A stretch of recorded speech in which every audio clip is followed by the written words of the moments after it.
Goeie en welkom bij het muzikale dwarsplein van Friesland. Joert te gast, Annette Scholten met haar Lam Sonore. En Nanke Vlag zal ik nog spelen achter de vleugel. Wat doen we nog meer? We hebben een trijental uit de Oekraïne te gast. 3 dames die vlucht binnen. Zij zullen spelen en we praten er record. We blikken vooruit op het Bevrijdingsfestival en we hebben Chicago Mike. Noorden be live. Noorden be live. Noorden be live. Mijn Willem de Vries. 1, 2, 3, 4.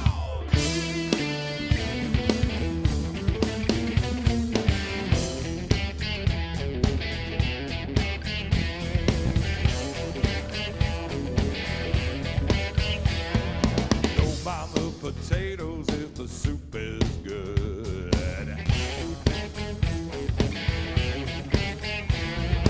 Things don't always work out like you thought they would.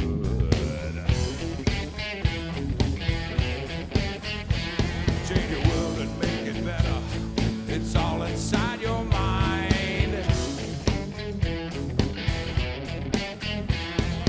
Have some fun, a laugh or two. Try to treat each other kind.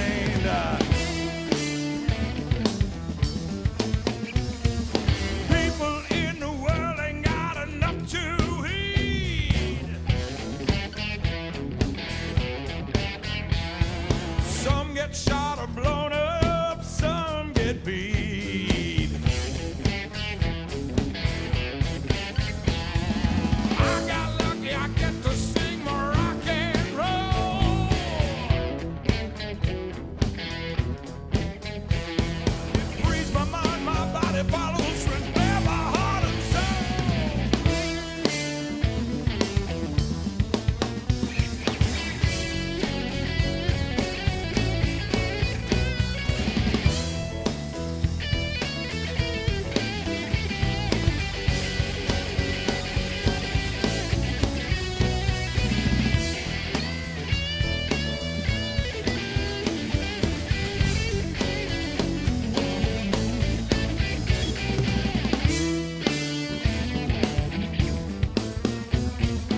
Don't mind the potatoes if the soup is good.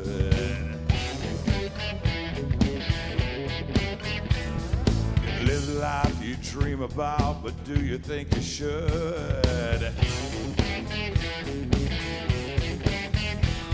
It's a thrill to live your fantasy, but there's often danger too.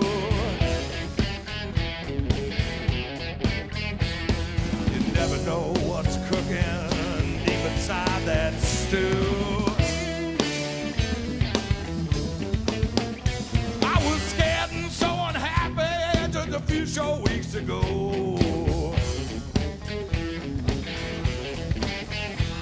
So cold, bleak and dreary, hawk wind blew chill with snow.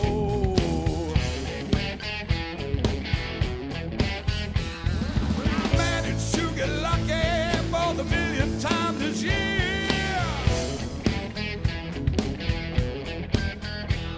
I'm living love, I'm loving life, I'm living without fear.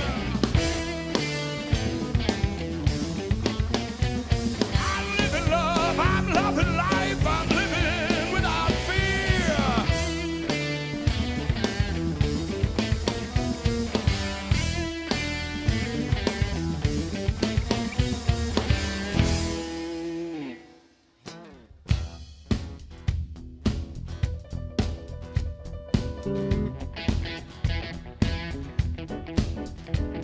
We humans could be happy if we only thought we could. Don't mind the potatoes if the soup is good. Don't mind the potatoes if the soup is good. Never mind those potatoes when the soup is good. The soup is good. Mm-mm, good. Mm-mm, good. Mm-mm, good. Mm-mm, good.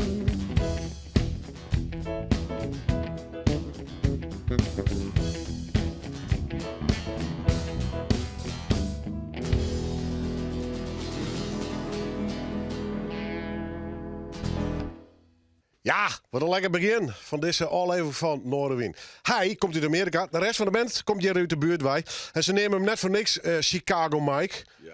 Where you from? I was conceived in Milwaukee, born in Los Angeles, and I grew up in the Chicago suburbs. And that's how your name started? Well, there's 4 Mike Becks who have albums on Apple Music and Spotify. I'm not the rapper, Mike Beck. There's a rapper, may he rest in peace. And then there's 2 others, a California Mike Beck and a Brooklyn, New York Mike Beck. That leaves me in Chicago Mike Beck. Hij komt uit Chicago bij. Uiteindelijk had hij deze muzikale carrière eigenlijk, staan, jong. En voor deze naam ik. Want er ben een hele protte man en muzikant met zijn naam. Dus vandaar dat hij maar Chicago Mike van Makker had. About Chicago, because you're a lot of time during the year in Europe, isn't it? Aren't you constantly on tour?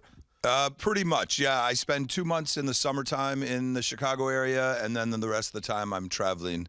And Nederland been coming here since 2001, and I met that first song was written by Boy Brostowski and Rick Meyer and myself in 2004, and recorded here in Leeuwarden with Nico Uithuizen.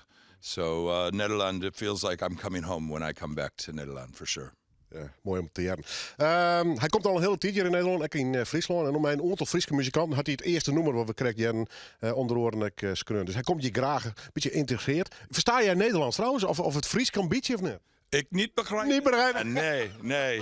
I could try. Niks. I try, but I know sneeuwketten and waterpumptong and yeah. And aguja heat. Aguja, yeah. That's it. How did it all start with you as a musician? Yeah, when I was a kid, I got in trouble for making too much noise. And I figured, how can I turn that into a marketable job skill? So, yeah, I started playing guitar. I was a big fan of the blues growing up in Chicago. I got to see Muddy Waters, and I met Buddy Guy and B.B. King, and had such great music around me. And so the blues really brought me into it, and that brought me to, like, Led Zeppelin and rock and roll as well. And then... yeah, it's been a journey since, all the great music along the way. Het onderhoren B.B. King was gewoon een bluesman. Hij is ook echt met de blues wel opgegroeid. Hij maakt een prodde lawaai. Ik denk, dan kan ik misschien een instrument van ziekje. En dan kan ik het nog betellen. Nou goed, dat had hij intussen gedaan. Intussen is hij al jaren aan de gang. You know, playing, it's a bit rock, blues. Like some country, some blues, some rock. Weird things, show tunes as well. You never know, even the band doesn't know what we're going to play at any given show. We played here in Leeuwarden at Scooters on Koningsdag, and we did something from Monty Python. We did some songs from Metallica, from the Rolling Stones, our own songs as well. I got a new album that I've been writing and recording here, mostly in Leeuwarden, with Nico and Rick Meyer.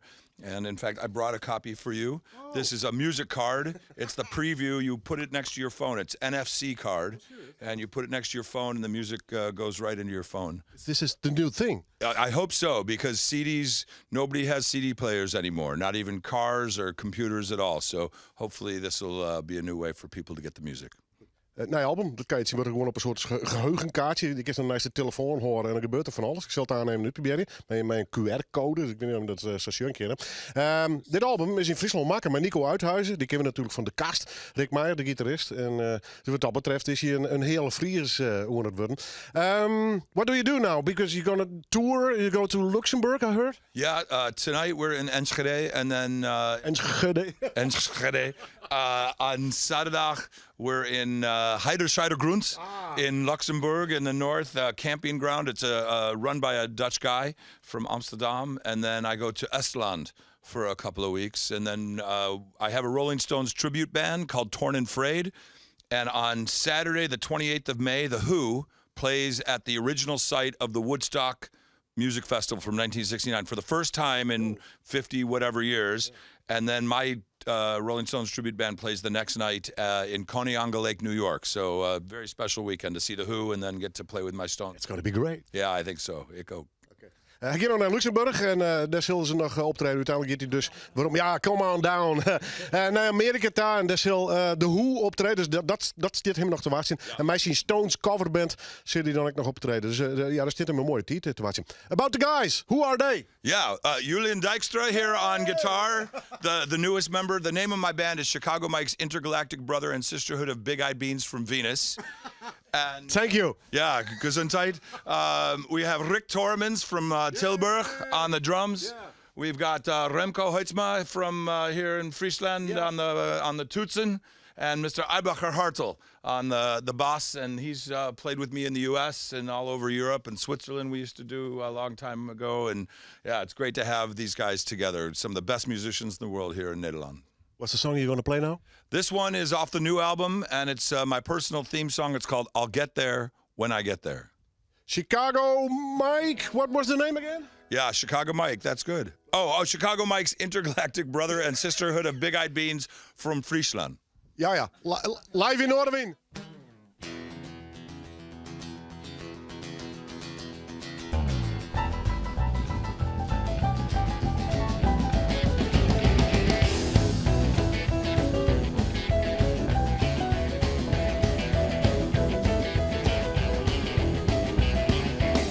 I'm gonna get there when I get there.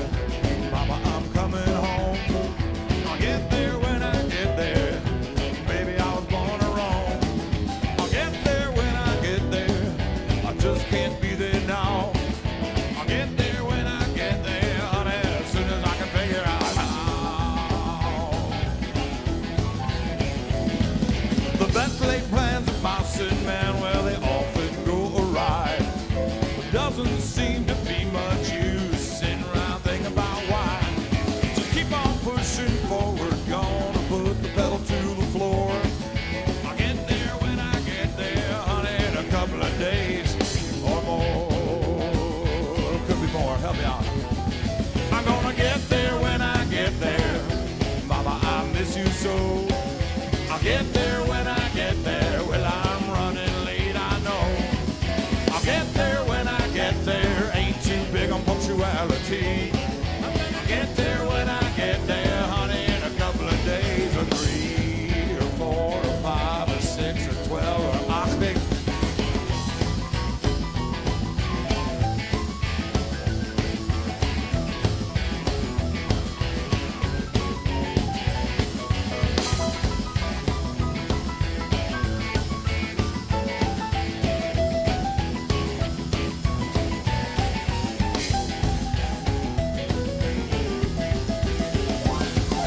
Climbing up the canyon, got bright angels by my side. Inch by inch, step by step, ain't got no mule to ride. I left the ranch in darkness, now the blazing sun's above. I'll get there when I get there. Look at someone give me a shove. A little help. I'm gonna get there when I get there. Seems so far to go. I'll get there when I get there, 'cause I gotta make it to the show. I'll get there when I get there. God curse this ADD. I'll get there when I get there, honey, eventually. Whip it up, Julia, come on.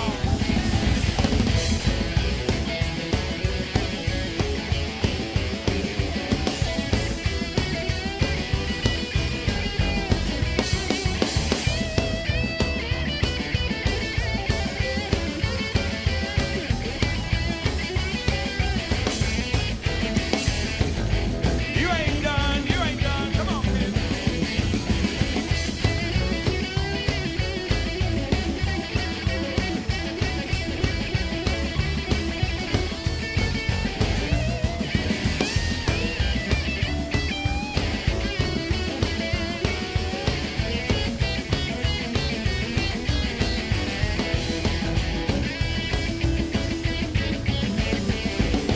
Soon I'll meet St. Peter. I'm just made that way. But I got people to see, and they've been waiting on me, and I know just what they'll say. Him late to his own funeral, and on my dying day, I'll get there when I get there, running the other way.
Utah woman, that money's all been spent. She'd seen me from the corner of my favorite whiskey bar. I was singing Skinner and she was seeing stars. Pretty as a picture, sweeter than ice cream. Then one night I pissed her off. Holy hell, that girl, she could scream, Remco. What do you call a guitar player that ain't got no girlfriend? Homeless is the answer, well, here I am again. Don't know if I'm coming, babe, I don't know where I'll go. Just a lonely guitar player looking for a home. Play on.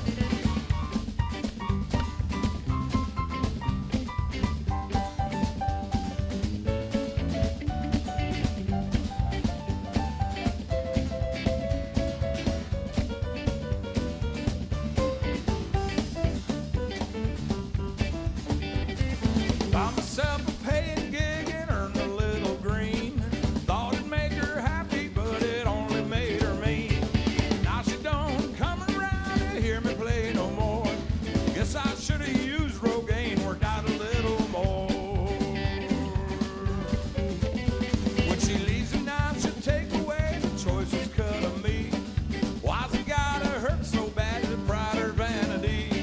Where I'm gonna sleep tomorrow, man, I still don't know. I think I just found my next ex tonight in the front row. What do you call a guitar player that ain't got no girlfriend? Homeless is the answer, well, here I am again. Don't know if I'm coming, babe, I don't know where I'll go. Just a lonely guitar player looking for a home.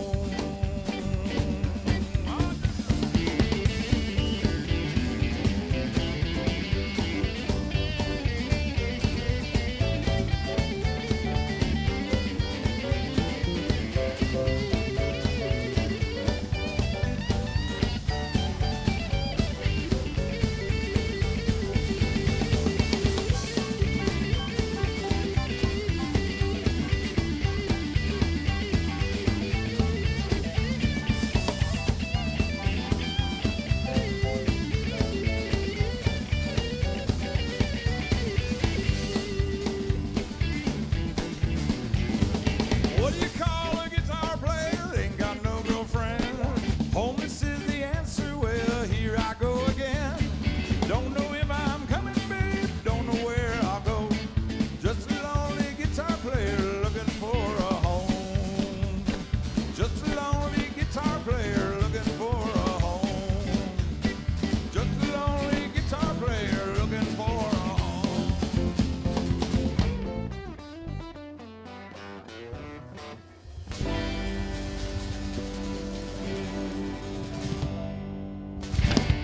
Ja, te gek bent. Chicago Mike. Straks nog een nummer hier in deze Noorderwind studio van deze Amerikaan. Wat te gek, hè? Maar die Friese muzikanten.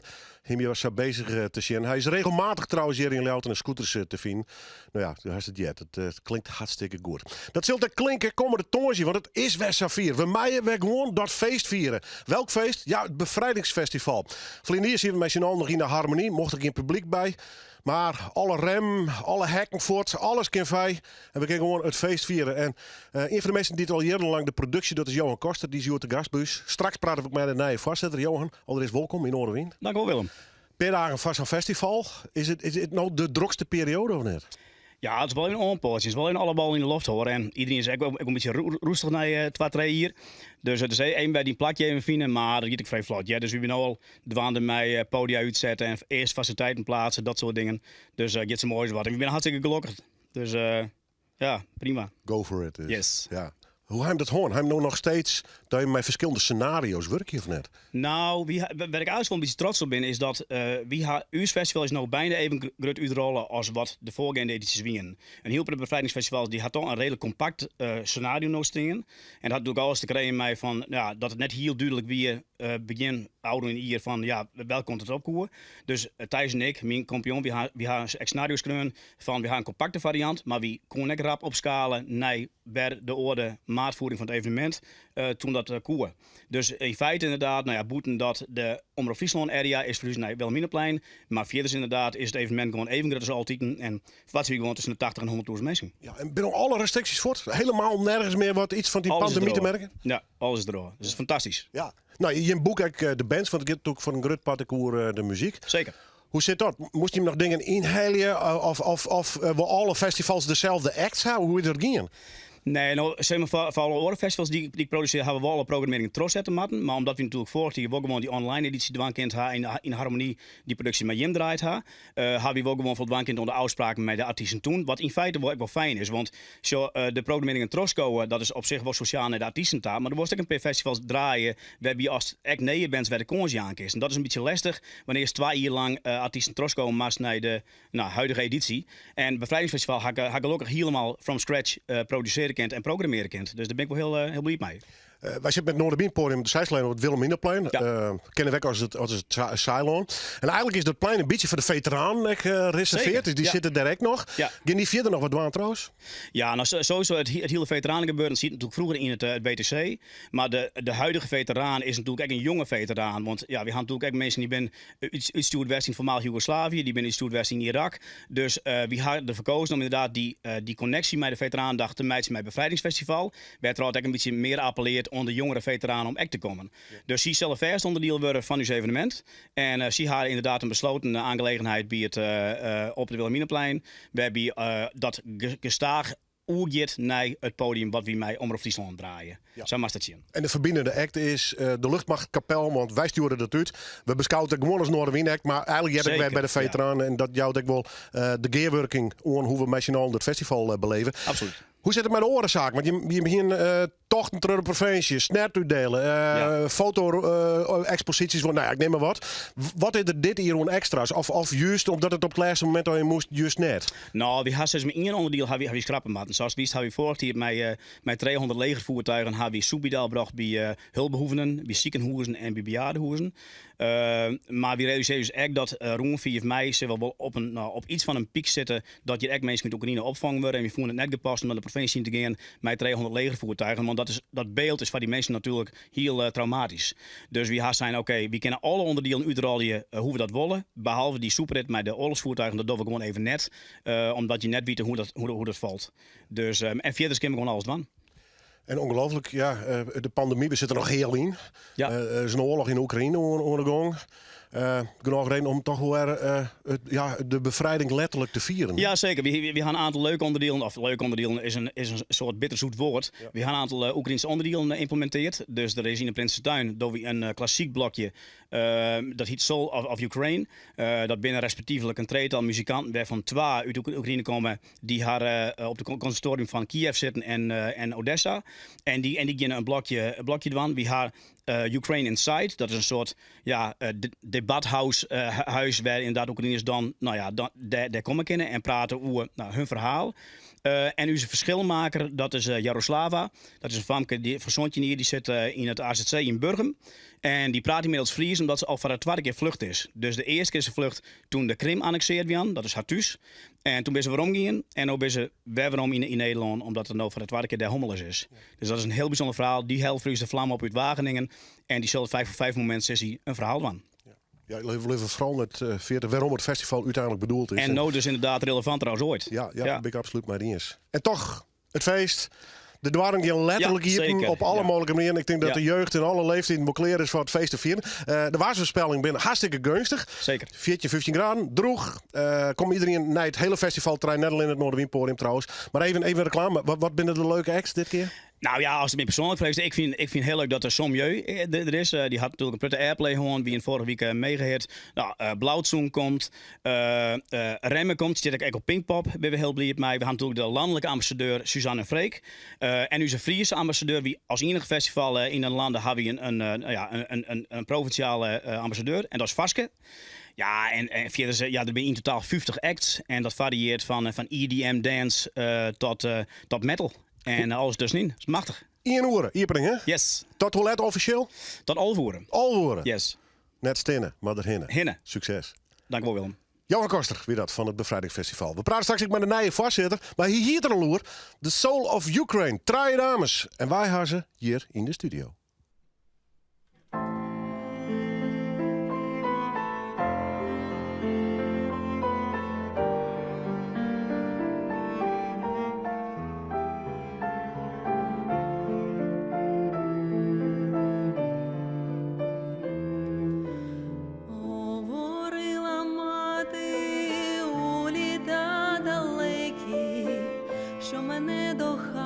принесли лелеки, не сказала сину в золотий святвечір, що вони лишили й доленьку лелечу.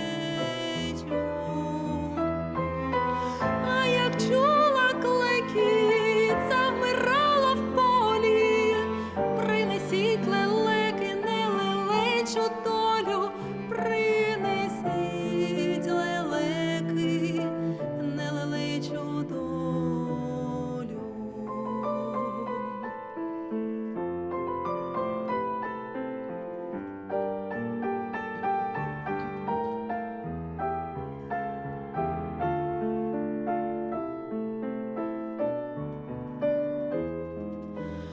Плинуть хмари сірі, сірі хмари сині.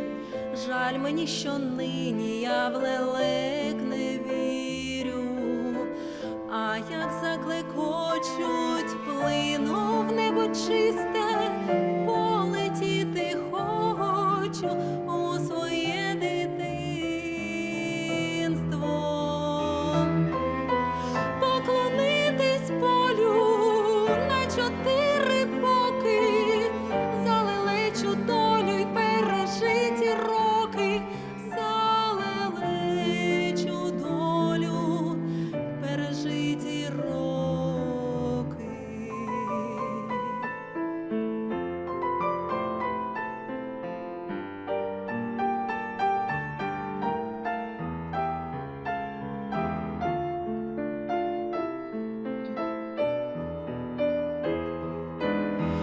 Поклонитись полю на 4 боки, за лелечу долю й пережиті роки, за лелечу долю, пережиті роки.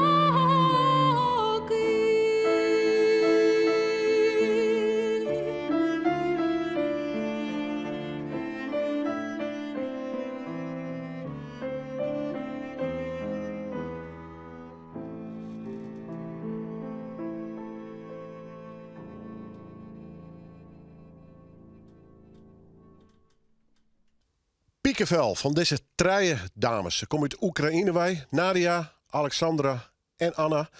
Ze zitten met z'n tweeën Soul of Oekraïne. En na een week ben ze op het Bevrijdingsfestival ik live te zien. Maar ik ben blij dat ze Joert in de studio had. Een bijzonder verhaal dus. Maar natuurlijk een bizarre tijden. Omdat je weet dat er op dit moment in hun eigen Heiteloon een oorlog woedt. Anna, ik kan gewoon Fries met die praten. Nee, alsjeblieft Nederlands. Want het was een Frieske man ook, hè? Ja, want de geluid van Fries is heel mooi, heel melodiek. Vertel het verhaal. Hoe lang woon jij al in Nederland? Ja, ik woon nu voor 4 jaar en ik heb een dochtertje, 3,5 jaar. Dus ik beval dochter in Oekraïne en toen mijn man zei, ja, je moet naar Nederland komen. Dus ik ben hier. Hoe was dat?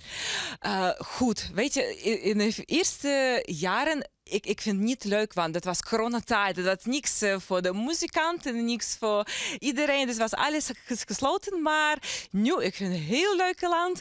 Heel mooie mensen, alles leuk. Alles. Ik ben heel tevreden om hier te zijn. Uit welke hoek van Oekraïne kom je?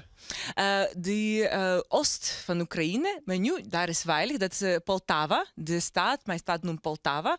En wij houden nu heel veel Oekraïnse vluchtelingen uit Kharkov, uit Donetsk, uit Luhansk. Dus, en wij willen heel veel hun helpen. Want ja, ze hebben misschien niet meer woning en huizen. Dus en Poltava gaat nu heel veel huizen nieuwe bouwen voor hun. Dat ze kunnen ook hun leven even bouwen. En het beginnen, ja. Heb je nog vrienden, familie daar? Ja, ik heb helemaal familie daar. Dus mijn moeder, mijn vader, mijn broer, familie van mijn broer, oma. Dus iedereen wil daar blijven. Niemand wil naar hier komen. Maar zitten zij in de gebieden waar op dit moment zo vreselijk hard gevochten wordt? Nee, dat in de veilige plekken. Dus Poltava. Oekraïne is een groot land, hè? Ja, heel groot. Ik denk 5 of 6 keer groter dan Nederland. Ja, en misschien dat is goed dat als iets gebeurt, dat sommige mensen, sommige plekken is nog veilig. Wat is het verhaal van deze twee dames? Oh ja, deze twee dames, deze dame ik ken niet zo lang tijd geleden. Zij heeft naar mij alleen een berichtje gestuurd. Oh, ik ben cellist en ik zoek iemand die ook muzikant hier, want ik wil iets samen spelen. En zeggen, oh ja, welkom. Maar toen was alles veilig in Oekraïne, dus en ik dacht, ja, laat het. Ja, maar in die tijd was heel slecht met projecten. Dus ik dacht, ja, je moet zelf misschien iets zoeken. En als ik ben terug uit Oekraïne, dan misschien kunnen we iets beginnen. Ja. En mijn vriendin, ik ken haar misschien 20 jaar of misschien 35, meer, 30 jaar eigenlijk, van mijn school. En ja, maar zij moet helaas vluchten uit Oekraïne, heel snel, want dat alles net gebeurd en haar stad was bijna gebombeerd bij Russische raketten, met Russische raketten en leger. En ik zeg tegen haar, ze heeft ook kleine dochters en ze zegt tegen, je moet jouw mooie billetje met jouw dochters meenemen naar Nederland. En dat hier is heel veilig. Maar ik heb ook heel mooi verhaal over de liedje. Wat hebben we niet net gespeeld. Dus zij is muzikant ook. En ze kan heel goed piano spelen. Maar haar droom was om te zingen. En zij werkt ook op de cruiseschip zoals ik. Maar ze was... hoe was dat? Housekeeping. En ze heeft mogelijkheid om op de cruiseschip ook te zingen. En dat was de eerste keer dat ze kan even haar droom in de toekomst, iedereen even laten zien hoe kan ze mooi zingen. En toen ze zegt tegen mij, ja, ik heb een heel mooi liedje in mijn hoofd en dat altijd spelen. Ja. En die is over de ooievaar, wat altijd gaat terug naar huis. Maar ik kan niet naar huis nu. En ik dacht, ja, zullen we dan proberen? Ik heb die muziekblad gevonden en we beginnen spelen. En dat was zo mooi. Ik dacht, ja, we moeten ook dat doorgaan met de concerten. En van toevallig, ja, een van onze familiekennissen, zij zegt, ja, ik kan voor jullie een concert organiseren in de St. Anthony gasthuis. En ik dacht, ja, dan kunnen we gewoon met alle drie. Dus met Alexandra, dat was de eerste keer voor ons dat we hebben samen gespeeld. En mijn vriendin, ja, ook dat ze hebben de mogelijkheid om te zingen. Dus in onze trio wordt opgetreden de eerste keer in het leven in deze gasthuis. En nu hier, ja. In hoeverre speelt die oorlog een rol op dit moment in jullie leven? Dat zal een rol spelen, maar drukt het heel erg op jullie? Ja, heel erg, want onze familie zijn nog daar. Dus, en mijn vriendin Maan zit nog daar met de moeder en met oma. Ja, ouders van Alexandra zitten nog daar en niemand wil vluchten. Dus ze waren daar geboren en ze willen niet vluchten. Ze willen daar blijven en het land beschermen. Maar ja, voor ons het is heel veel zorg. Het eind is nog niet in zicht, hè? Nee, ik denk dat duurt heel lang. Ja, jammer en helaas.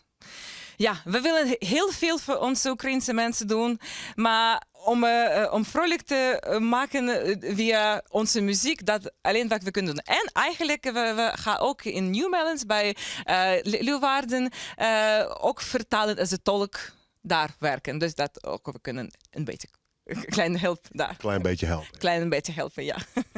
Welk nummer gaan jullie nu doen? Meteen. Wat zeg je? Meteen. Oh, zo heet dat? Nee, nog een keer. Wat vraag je? Welk stuk gaan jullie nu doen? Welk stuk? Ja, dit stuk eigenlijk, dat is de nieuwe hymn van Oekraïne. En die voorkomt, want dat is die woorden gaat over de situatie wat we hebben nu. Dus Oekraïense bewoners, Oekraïense mensen, steeds bescherming en vechten tegen Rusland, om eigen taal te houden, om eigen cultuur te houden. En, dat was vroeger, die liedje komt 100 jaar geleden. Ja? En nu, dat is dezelfde situatie, dus, maar nu dat is heel dicht bij ons. Dus, en die woorden, die liedje, dat wij willen ons land beschermen, we willen onafhankelijk zijn van iedereen. Dus, want we zijn Oekraïense mensen en we zijn proud, ja, trots dat we zijn, komen uit Oekraïne. Grutsk, zeggen wij. Ja, bedankt. No Life in Noordwien. En toon je dus op het bevrijdingsfestival The Soul of Oekraïne.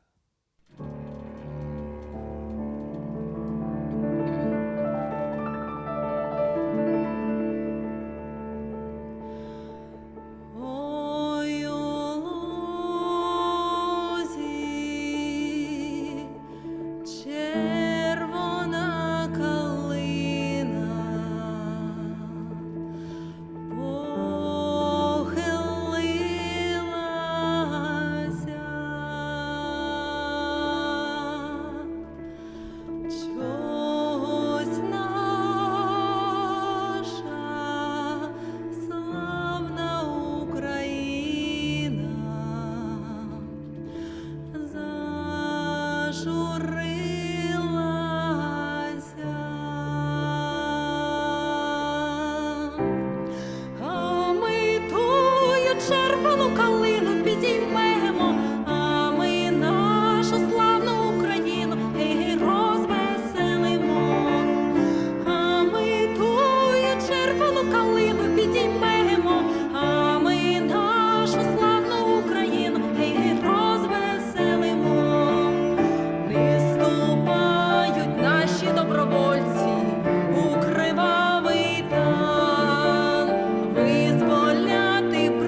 Ja, indrukwekkend. Treien vooral in mijn Oekraïnse achtergrond hier in de studio.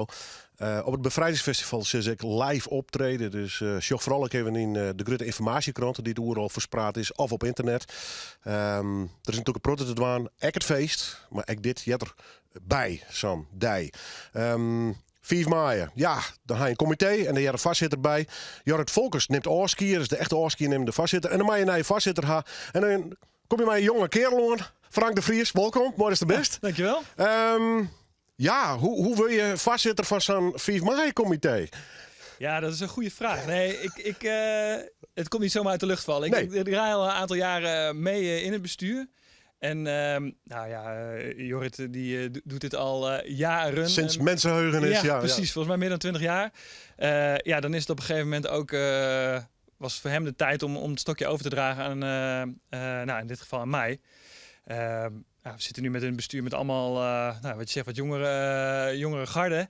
Ja, dat is ontzettend leuk. Ontzettend veel energie. Ontzettend veel wil om veel leuke dingen te gaan organiseren. En eigenlijk de lijn zoals die al tijden loopt mooi door te zetten. Ja.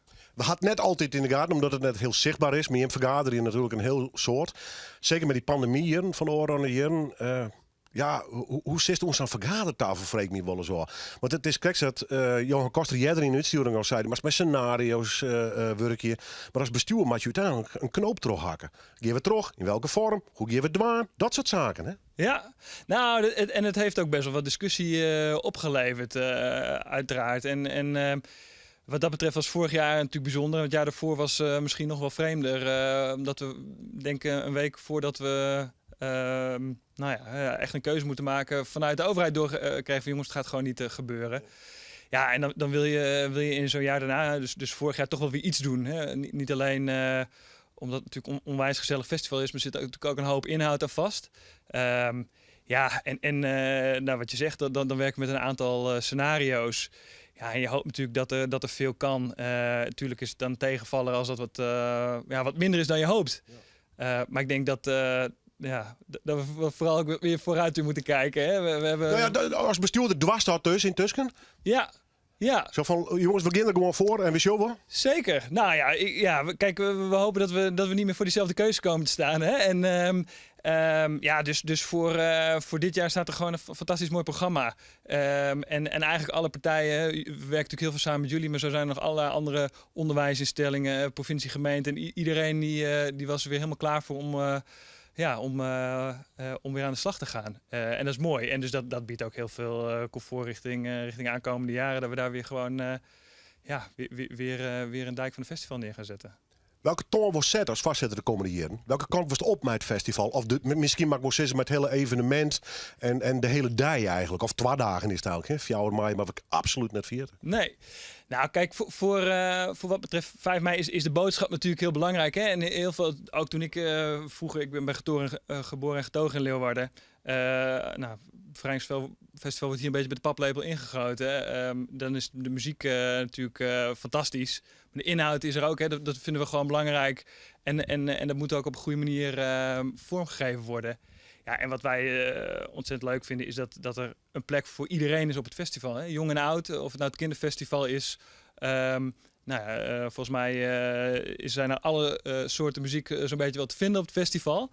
Ja, dus dat het voor iedereen zo'n mooie plek blijft om elkaar te ontmoeten en iets mee te krijgen ook van die boodschap. Ja, want wat is de boodschap voor jij? Ja, vrijheid, het klinkt misschien een beetje afgezaagd, hè? Maar zeker als je afgelopen maanden kijkt hoe snel dingen op een wereldtoneel kunnen veranderen. En dat gebeurt natuurlijk veel vaker in de rest van de wereld. Hebben we het de afgelopen jaar natuurlijk ook heel veel gezien. Nu komt het heel dichtbij. Ja, daarom is het belangrijk om te blijven herhalen dat het gewoon niet vanzelfsprekend is dat we hier op deze manier leven met z'n allen in vrijheid. En dat soms best fragiel kan zijn. Ja, want laten we eerlijk zijn. Wij beiden van na de oorlog. En toch zitten we dichtbij. Als meneer Poetin in Moskou zei, ik verklaar de NAVO de oorlog. Dan ben ik gewoon weer in oorlog mee. Een heel groot land. Ja. Dat is zo bizar werd. Nou, laten we hopen dat het niet zo ver komt. Nee, maar het is er wel zo. Dat is natuurlijk mijn bevrijdingsfestival ben je heel erg met die vrede bezig. Ja. Nou, daar wordt net alleen de vochten. Ik bedoel, het is 2 uur geleden. Dus sowieso al dichtbij.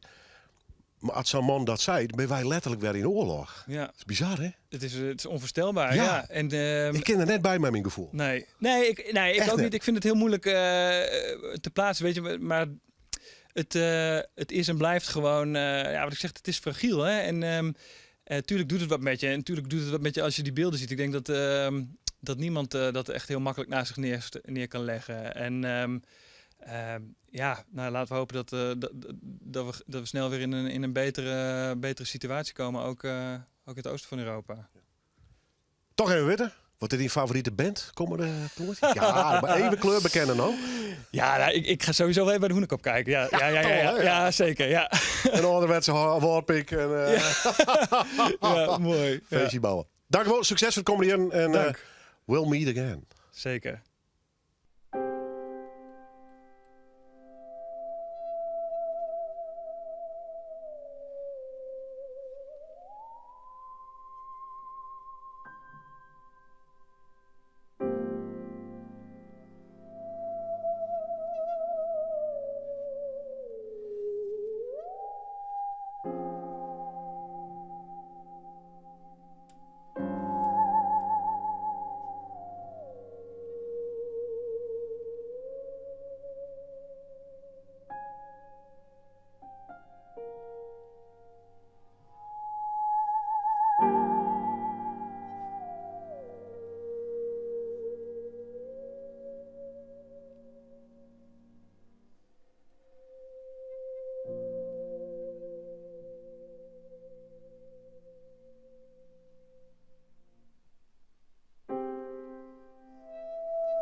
Ja, ik weet niet hoe het bij jou thuis gaat, maar ik krijg er echt wel piekenvel van. Ik had zo eens een keer eerder spelen, jongen.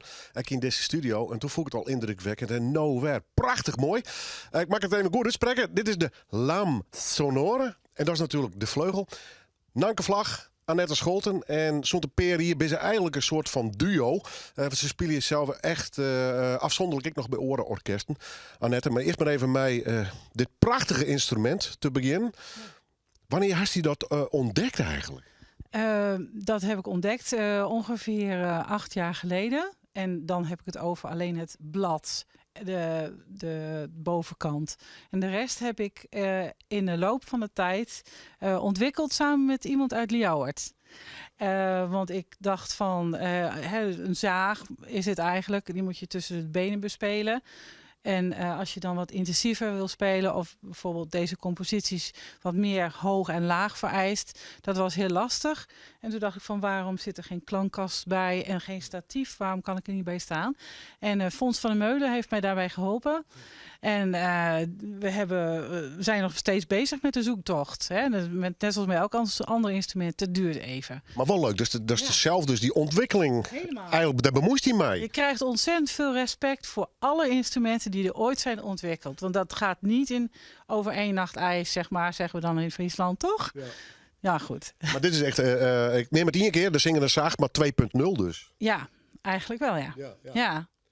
Doe spelest vleugel, maar hoe is het om met Annette en natuurlijk ook in combinatie met dit instrument te spelen? Nou, het grappige is, toen zij net begon, speelde ze echt zeg maar, zingende zaag. En dan, wat ze zei, zonder klankkast. Toen had het instrument niet zoveel volume. Dus moest ik echt op mijn allerzachtst spelen. Heel goed om ook te oefenen trouwens. Heel zacht leren spelen. Maar in de loop van de tijd is die klankkast erbij gekomen. En is die ook verder verbeterd. En daardoor is de klank heel erg toegenomen. Waardoor we nu een veel groter bereik hebben in de dynamiek. We kunnen nog steeds heel zacht. Maar we kunnen nu ook een stuk harder dan eerder. Dus het geeft gewoon meer mogelijkheden.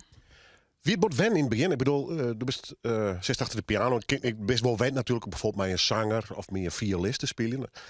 Maar dit is wel wat oors. Of juist net. Ja, het is vooral anders als je met een gewone strijker speelt, de viool of een cello. Dan gaat het wisselen van de streek gaat samen met het wisselen van de klank over het algemeen.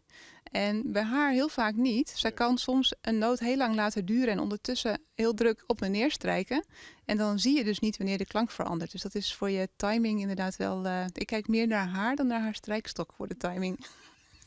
Ja, nou, dan wist dat ook even. Doe haast het papieren bij. Mijn oren. De muziek is Fotskreun in Noorden. Ja. Is er een protte... Ja, skreun hoe deze muziek en van dit instrument. Ja, het is relatief nij. Maar... Er zijn dus nog niet zoveel composities gemaakt. Maar de componisten ontdekken nu het instrument. De mogelijkheden worden uitgebreider door alle aanpassingen aan het instrument. Het zaagblad is veel groter dan de originele zaag die ik eerst had. Dus componisten daag je dan uit om daar te vragen van kan je ook zo hoog, kan je zo laag? Lukt dit, lukt dat? Dus dat is een fantastische ontdekkingstocht. Dus je breidt je techniek uit. Componisten worden enthousiast. En deze tweeluik compositie die we net ten gehoor brachten, is geschreven door Mathieu Pollack. En het eerste heet Tefila. Het tweede Michel Berach. En Tefila en beide zijn geschreven op een Joodse toonladder. En die toonladder is ook wel de toonladder van veel liefde. Misschien wil je die nog heel even laten horen. Oh, dat mag altijd, zeker. Dat is wel heel leuk. Ja. En de naam van die toonladder is Abara Rabach.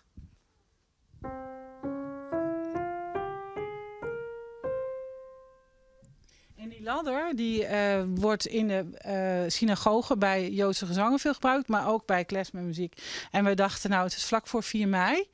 En we vonden dat een mooi moment om dan dit te horen te brengen. Michel Berach is ook een gebed, maar is geschreven in het Engels, staat erboven, for people in need of healing. Hij heeft het geschreven als tweede van de tweeluik in coronatijd. Dus wat het grappige was dat wij, grappig eigenlijk niet natuurlijk, maar dat we dus allemaal aan ons huis gekluisterd waren, dat weet iedereen. En dat zij en Nanke thuis oefende, ik ook thuis. En dat we ook onafhankelijk van elkaar thuis de partij hebben ingespeeld en daarna het ook samen hebben gebracht als uitvoeringen op een zo'n meeting, gewoon op YouTube of zo, weet je wel, zoiets. Dus ja. Bijzonder verhaal. Het was een zoontje met een debuut-CD. Sindsdien ben je oerl west om te spelen. En je bent natuurlijk ook met de ontwikkeling van het instrument verder kwam. Hoe nu verder? Wat ben je in plan? Nou, de bedoeling is dat deze componist, Mathieu Polak, dat hij nog meer voor ons gaat schrijven. Dus daar kijken we erg naar uit. In de zomer gaan we op een festival in Valencia ook spelen. Dus afgelopen zomer konden we op Sicilië nog een serie concerten doen. Dus er kon wel wat, maar langzaam maar zeker begint het nu weer wat meer. Ik vond het toen wel heel spannend in Sicilië. Ja. Want het was dus in de zomer en we gingen vliegen op Catania. En we moesten al heel veel PCR-testen doen natuurlijk. En daar elke dag testen, temperaturen. En dan is het spannend van, nou, heb je geen verhogen? En ik vond het daar behoorlijk heet. Dus op een gegeven moment was mijn temperatuur te laag eigenlijk, omdat ik zou zweten. Nou ja, grappig natuurlijk. Maar we gingen terug en we vlogen van Catania weg. En dan zie je de Etna. Dus ik dacht, ik maak een mooie foto. En ik zie allemaal rook. Maar dat was geen rook van de Etna, maar van de bosbranden. Een paar uur nadat wij weg waren van Catania werd het vliegveld gesloten. Dus het was wel echt spannende tijden. Soms ga je even geluk nodig. Ja. Welk stuk je hem nodig? We gaan nog een Ave Maria spelen van Piazzolla.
Ja, dit is ik zelf maar net bespelen. Ik bedoel, ik ben blij dat er mensen binnen die dat heel kundig doen kunnen. Daar hebben we Jerk in, maar Annette Scholten. En achter de vleugel Nanke Vlag. Zit er op, maar dit is al alleen van Noorden Weer Live. Nee, weekend ben we er weer. Natuurlijk toonsje op het Bevrijdingsfestival. En de vrees daarna gewoon weer op radio. En de zaterdag weer op televisie. Nog één optreden te gaan. Ian Noemer van Chicago Mike. En Jim alvast een noggelijk weekend. Dag.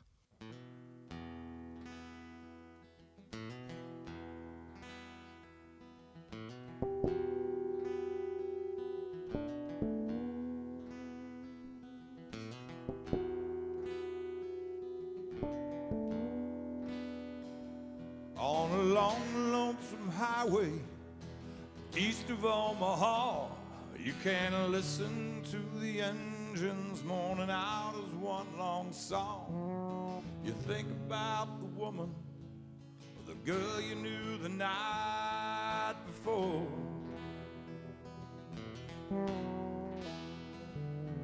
But your thoughts may soon be wandering the way they always do when you're riding 16 hours and there's nothing much to do. You don't feel much like riding, just wish the trip was through.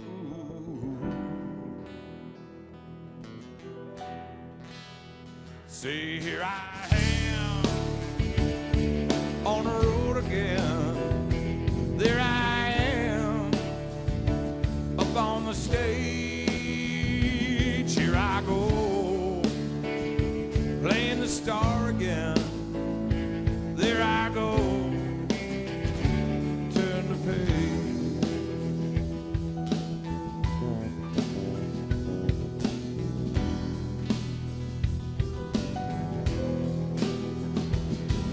You walk into a restaurant, strung out from the road, and you feel the eyes upon you as you're shaking off the cold. You pretend it doesn't bother you, but you just want to explode.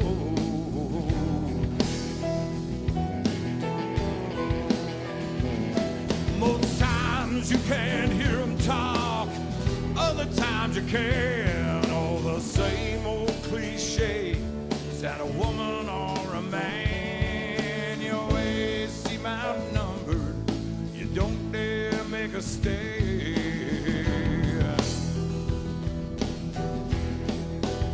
Say, here I am on the road again. There I am up on the stage. Here I go, playing rock star again. There I go, turn the page.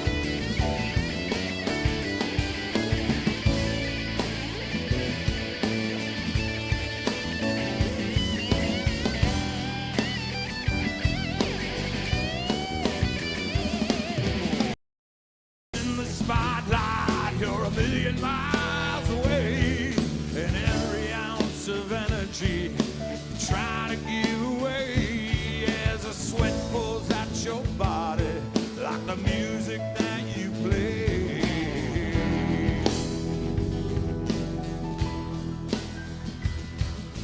Later in the evening, as you lie awake in bed, with the echo from the amplifiers ringing in your head, you smoke the day's last cigarette, remembering what she said.